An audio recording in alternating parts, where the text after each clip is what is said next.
Hi everyone, welcome to RS Academy. This is Sunil. ఈ video సెషన్లో మనం road map for EAMCET కోసం మాట్లాడుకోబోతున్నాం. So మన టార్గెట్ 100+ మార్క్స్. సో ఈ 100+ మార్క్స్ని మనం చేరుకోవాలంటే మన ప్రిపరేషన్ ఎలా స్టార్ట్ చేయాలి అండ్ దానికి కావాల్సిన సిలబస్ ఏంటి అండ్ దానికి కావాల్సిన వెయిటేజ్ ఏంటి అండ్ అలాగే మనకు ఏదైతే టైం టేబుల్ రెడీ చేసుకోవాలో ఆ టైం టేబుల్ ఇవ్వడం జరుగుతుంది and subject toughness, A subject ఎలా ఉండబోతుంది, ఎన్ని టఫ్ క్వశ్చన్స్ వస్తాయి, ఎన్ని యావరేజ్ క్వశ్చన్స్ వస్తాయి, ఎన్ని ఈజీ క్వశ్చన్స్ వస్తాయి అనే డీటెయిల్స్ మాట్లాడుకుందాం. అండ్ ఏ సబ్జెక్ట్కి మనం ప్రయారిటీ ఇవ్వాలనే డీటెయిల్స్ కూడా మాట్లాడుకుందాం. అండ్ ఫైనల్గా మనం ఫిక్స్ చేసుకోవాల్సిన టార్గెట్ ఎంత, ఇవన్నీ డీటెయిల్స్ రోడ్ మ్యాప్ సింపుల్గా ఈ యొక్క వీడియోలో మీతో అయితే డిస్కస్ చేయబోతున్నాము. అండ్ మీకేమైనా ఎంసెట్ క్లాసెస్ కావాలంటే కింద డిస్క్రిప్షన్లో ఉన్నాయి, ఆ వీడియోస్ చూసి మీరు కావాలంటే ఆ క్లాసెస్ కూడా చూడొచ్చు. So road map for EAMCET. So చాలామంది ఏం స్టార్ట్ చేస్తే బెస్ట్, ఎలా స్టార్ట్ చేస్తే బెస్ట్, ఎప్పుడు స్టార్ట్ చేస్తే బెస్ట్, ఇలాగ చాలా క్వశ్చన్స్ ఉంటాయి. ఈ అన్ని క్వశ్చన్స్కి ఫస్ట్ ఒక ఫుల్ స్టాప్ పెట్టి రైట్ నౌ ఈరోజే మీరు స్టార్ట్ చేయండి. సో స్టార్ట్ చేయాలని చెప్పారు, బాగుంది. ఏం స్టార్ట్ చేయాలి, ఫస్ట్ ఇయరా సెకండ్ ఇయరా, కన్ఫ్యూజన్ ఏంటి? సో మీరు ఇప్పుడు సెకండ్ ఇయర్లో ఉంటే ఖచ్చితంగా కాలేజ్లో జరుగుతున్నట్టుగానే ప్యారలల్గా మీరు ఎంసెట్ పోర్షన్ చేసుకోవాలి. లేదు ఫస్ట్ ఇయర్లో ఉంటే కనుక మీరు ఫస్ట్ ఇయర్ జరుగుతున్న పోర్షన్నే ప్యారలల్గా చెయ్యాలి. అప్పుడు ఏమైందంటే మీ మైండ్ ఏదైతే ఉందో ట్యూనింగ్లోనే ఉంటుంది. సో క్లాసెస్ వినడానికి అది కొంతమంది ఐపీ క్లాసే ఉండొచ్చు, మీకు అది బేసిక్స్లా పనిచేస్తుంది. లేదు మీ కాలేజ్లో ఐపీ కాకుండా ఎంసెట్ జేఈమెన్స్ కూడా చెప్తున్నారు అనుకోండి, ప్యారలల్గా వర్క్ అయిపోతుంది. లేదు ఒకటి ఐపీ అనుకోండి, అక్కడ ఐపీ బేసిక్స్ తీసుకుంటారు, ఆ బేసిక్స్తో ఎంసెట్ చేసుకోవచ్చు. కాబట్టి ప్రిపరేషన్ స్టార్ట్ చేయాలనుకున్న వాళ్ళు ఇప్పుడు మీరు సెకండ్ ఇయర్లో ఉంటే సెకండ్ ఇయర్, అదే ఫస్ట్ ఇయర్లో ఉంటే ఫస్ట్ ఇయర్. సెకండ్ ఇయర్లో ఏం చదవాలి, ఎలా చదవాలి, ఏంటి అన్న టైం టేబుల్ మీకు మాట్లాడుకుందాం. ఈ పాయింట్ గుర్తుపెట్టుకోండి. సో సిలబస్ ఏంటి అని చాలామంది కూడా అడుగుతున్నారు. సింపుల్ సిలబస్ మనకి ఏదైతే ఐపీకి ఉంటుందో అదే ఎంసెట్ సిలబస్. ఐపీకి వేరు ఎంసెట్కి వేరు అని ఏమి ఉండదు. ఐపీకి ఏదైతే చాప్టర్స్ ఏదైతే సిలబస్ ఉంటుందో అదే ఎంసెట్కి ఉంటుంది. ఓన్లీ ద డిఫరెన్స్, ఐపీలో థియరీ క్వశ్చన్స్ అడుగుతారు, ఇక్కడ బిట్స్ రూపంలో అడుగుతారు. ఒక క్వశ్చన్ ఇచ్చి 4 ఇవ్వడం జరుగుతుంది. అది మనకి పార్ట్ ఏ పార్ట్ బి ఎలాగా మనకి 10th క్లాస్లో. సో అలానే ఇది పార్ట్ ఏ వచ్చి మనకి ఐపీ, పార్ట్ బి ఏదైతే బిట్స్ పార్ట్ ఉంటుందో ఫిల్ ద బ్లాంక్స్ చూస్ అలాంటిదే ఎంసెట్లో అన్నీ మనకి చూసింగ్సే ఉంటాయి. ఇకపోతే వెయిటేజ్ కోసం మాట్లాడుకుంటే ఏ చాప్టర్ నుంచి ఎన్ని మార్క్స్ వస్తాయి ఏంటి దానికి సంబంధించి వీడియోస్ కింద డిస్క్రిప్షన్లో ఇచ్చాం. సో అది వచ్చి మన లాస్ట్ ఇయర్ కొన్ని చేంజెస్తో ఉంటుంది, ఇంచుమించు అంతా సేమ్ ఉంటుంది. ఏమన్నా చేంజెస్ ఉంటే కొత్తగా అప్లోడ్ చేస్తాము. యాజ్ ఆఫ్ నౌ ఎటువంటి చేంజెస్ లేవు కాబట్టి అవి చూసుకుని మీరు వెయిటేజ్ ఫాలో అయిపోవచ్చు. ఇకపోతే టైం టేబుల్ చాలా క్రూషియల్. చాలామంది అడిగేది కూడా టైం టేబుల్ గురించే. సో టైం టేబుల్ కోసం మాట్లాడుకుంటే కనుక మనము ఎర్లీ మార్నింగ్ 5 to 7 ఒక స్లాట్, ఈవినింగ్ 7 to 10 కానీ, లేదు మా కాలేజ్ దూరం వచ్చేసి కలిసిపోతాం రీఫ్రెష్ అవడం కష్టం అనుకుంటే కనుక 8 to 10 పెట్టుకోండి. ఓకే, 5 to 7 మార్నింగ్, 8 to 10 లేదా 7 to 10 మీ వెసులుబాటు బట్టి పెట్టుకోండి, ఫిక్స్డ్గా పెట్టుకోండి. సో మార్నింగ్ 5 to 7 ఏం చేయాలి, ఈవినింగ్ ఏం చేయాలి అని మాట్లాడుకుంటే మీరు సెకండ్ ఇయర్లో ఉన్నా ఫస్ట్ ఇయర్లో ఉన్నా ఫస్ట్ మీరు ఏం చేయాలంటే మీకు ఆల్రెడీ అయిపోయిన చాప్టర్స్ ఏవైతే ఉన్నాయో అందులో హై వెయిటేజ్ ఏదైతే ఉందో ఆ హై వెయిటేజ్వి మీరు మార్నింగ్ చేయాల్సి ఉంటుంది. ఏదైతే ఆల్రెడీ అయిపోయిన చాప్టర్స్ ఉంటాయి కదా మీ కాలేజ్లో, ఆ చాప్టర్స్ సంబంధించి ఆ చాప్టర్స్లో ఏది పిక్ చేసుకోవాలంటే హై వెయిటేజ్ది మన వెయిటేజ్ ప్రకారం ఇచ్చి కింద ఇచ్చాం కదా డిస్క్రిప్షన్లో, అక్కడ ఆ వెయిటేజ్ వీడియో చూసి దానికి అనుగుణంగా హై వెయిటేజ్ది మార్నింగ్ చేసుకోండి. మరి ఈవినింగ్ ఏం చేయాలి అంటే ఏదైతే కాలేజీలో ఏ చాప్టర్ అయితే రన్నింగ్ అవుతుందో ఆ చాప్టర్ సంబంధించి ఈవినింగ్ చేయాల్సి ఉంటుంది మనం. సో మార్నింగ్ ఆల్రెడీ అయిపోయిన చాప్టర్స్లో high weightage, evening running classes ఏదైతే ఉందో ఆ చాప్టర్ సంబంధించి మనం ఎంసెట్ చేసుకోవాలి. ఏం చేయాలి, మండే డే వైజ్గా మాట్లాడితే మండే, ట్యూస్డే, వెనస్డే, థర్స్డే వచ్చేసి మనకి మ్యాథ్స్కి ఇవ్వాలి and Friday and Saturday physics కెమిస్ట్రీకి ఇవ్వాలి. సండే వచ్చేసరికి ఏమైనా పెండింగ్ వర్క్ ఉంటే అవన్నీ చేసుకోవాలి, లేదా ఏమీ లేదు అనుకున్నంత వరకు చేసేసుకున్నాము అనుకుంటే ఆల్రెడీ వీక్లో చేసినామంతా కూడా రివైజ్ చేయాల్సి ఉంటుంది. ఇకపోతే ఎట్లాంటి కాన్సెప్ట్స్ చూసుకోవాలి అంటే బేసిక్ కాన్సెప్ట్ ఖచ్చితంగా చూసుకోవాలి, అండ్ ఈజీ కాన్సెప్ట్ చూసుకోవాలి, అండ్ ప్రీవియస్ క్వశ్చన్స్ సంబంధించి చూసుకోవాలి. అండ్ మీరు ఎలాంటి బుక్స్ ఫాలో అయితే బెటరో ఆ బుక్స్ కూడా నేను డీటెయిల్స్ చెప్తాను. ఖచ్చితంగా చాలామంది అడిగే స్టూడెంట్స్ కూడా బుక్స్, సో ఆ డీటెయిల్స్ కూడా చెప్తాను నేను. సో మీరు ఖచ్చితంగా బేసిక్స్ అండ్ అలాగే easy questions, previous years questions. మరి టఫ్ ఏం చేయాలి సార్ అంటే టఫ్ని ప్రీవియస్ ఇయర్స్ క్వశ్చన్స్లో ఉంటే చెయ్యండి, లేదు టఫ్ అనిపిస్తే దాన్ని పక్కన పెట్టి తర్వాత. ఎందుకు అంటే ఒక టఫ్ క్వశ్చన్ పెట్టేసుకుని టైం అంతా అక్కడే లాగైపోతుంది. సో మనం చేసిన ప్రతి సమ్ వస్తుందని కాదు, అన్ని కాన్సెప్ట్స్ టచ్ చేస్తే ఆ ఒక సోల్ మనకు తెలుస్తుంది, ఖచ్చితంగా ఎగ్జామ్లో మనం బెటర్గా రాయగలుగుతాం. సో ఇలా చేసినప్పుడు ఖచ్చితంగా ఆ చాప్టర్ మీద మీకు గ్రిప్ అనేది 100% వచ్చేస్తుంది. సో ఎలాంటి బుక్స్ తీసుకోవాలి అని బుక్స్ కోసం మాట్లాడుకుంటే కనుక మనకి ఆల్రెడీ 10 years నుంచి ఉన్న బుక్సే వాడాలి, కానీ కొత్తగా మార్కెట్లో వచ్చిన బుక్స్ మాత్రం ముట్టుకోకండి. ఎందుకంటే అందులో చాలా మిస్టేక్స్ ఉంటాయి, ఆ మిస్టేక్స్తోనే మీరు ప్రాక్టీస్ చేసుకుంటారు.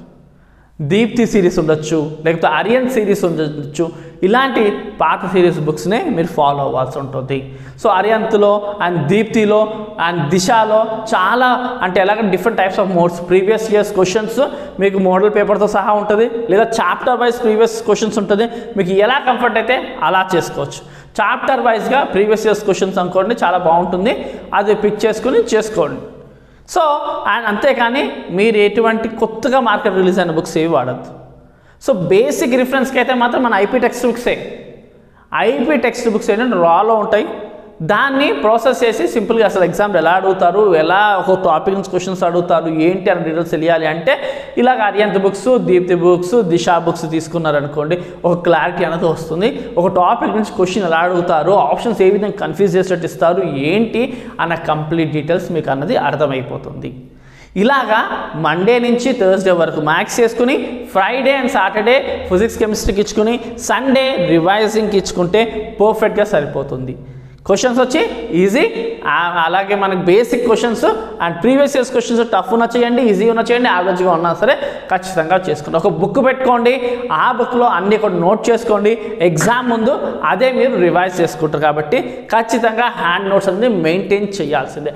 హ్యాండ్ నోట్స్ చేయలేదు అనుకోండి, మీరు ఈ వర్క్ అంతా గాల్లో కలిసిపోతుంది. సింపుల్గా ఎగ్జామ్ ముందు ఏం టెన్షన్ పడక్కర్లేదు. 1 month ముందు మనం జస్ట్ బుక్ ఓపెన్ చేయడమే, అవన్నీ చూసుకుంటూ వెళ్ళిపోవడమే. అంత టెన్షన్తో చేస్తూ ఉంటే మనం మాత్రం ప్రశాంతంగా కూల్ చేస్తాం. ఎందుకంటే మనం చూసుకోవాల్సింది, చేయాల్సింది అంత ఫిక్స్ అయిపోయింది, హ్యాండ్ నోట్ బుక్లో మీ చేతిలో ఉంది. ఆ హ్యాండ్ నోట్ బుక్ని చూసుకుంటే ఇట్స్ ఎనఫ్. అండ్ మనకి టఫ్నెస్ ఎలా ఉండబోతుంది. సో ఒక విషయం, జేఈఈ మెయిన్స్ లాంటి కాంపిటేటివ్ ఎగ్జామ్స్తో పోల్చుకుంటే ఎంసెట్ చాలా కంఫర్ట్. ఎందుకు?